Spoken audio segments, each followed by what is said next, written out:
Is the trans movement anti-gay? I mean, I have no more in common with a trans person than you as a straight heterosexual person does, right? Actually, you could argue that the T and the Q, whatever the hell Q is, or the plus, or the two-spirit, or any of those. Yeah, the MS-13. Whatever, to this yeah, recently as well, MS-13, right? Whatever that thing is, you actually could argue it's the most anti-gay, because what they're doing really is they're likely taking, you know, an effeminate boy who's probably 8 years old and maybe likes Barbie instead of G.I. Joe, and now teaching them that they're a girl. Or we used to have tomboys and tomgirls. Like, we had girls that like playing sports, and now they try to trick them into thinking they're boys. Now, if someone as an adult at 21 years old wants to do what, chemically castrate themselves and change their body and change their name and do whatever they want to do with themselves, if they treat me with respect, I will treat them with respect, but it doesn't change biological reality. As for Trump's opinion on that, I actually don't think Trump particularly cared. If you remember, about 10 years ago when this thing first started, before Trump was even fully in politics, they asked him about what he thought about the trans thing.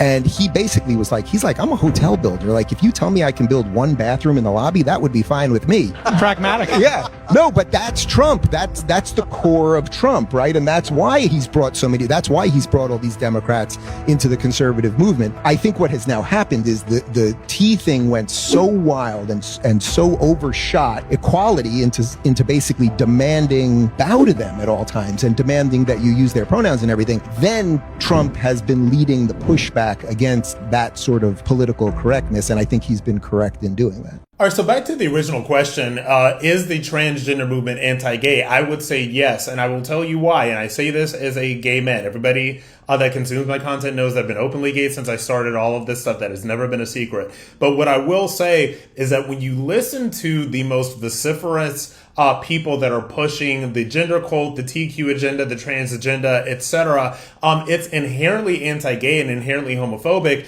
because what these people are saying is that there's no such thing as an effeminate man or a masculine woman. If you're an effeminate man, then you're really a woman. If you're a masculine woman, then you're really a man. And the ways in which a lot of these people speak of actual homosexuals is deeply, deeply homophobic. That's the first thing. The second thing I will say is that the entire LGBT, which has become this literally multi-million-dollar cottage industry, which is basically like a Democrat super PAC at this point, is not about the rights of any gays and lesbians. It's not about your average gay and lesbian that just wants to live a regular life, work, get money, go home, do whatever. Now it's this political agenda. And the political agenda is not only gay and lesbian issues, it's trans issues, it's illegal immigrant trans issues. Now they're anti-ICE, they're for Ukraine, just like any leftist ideology that is popular in the movement. This is what they have attached to that alphabet soup agenda.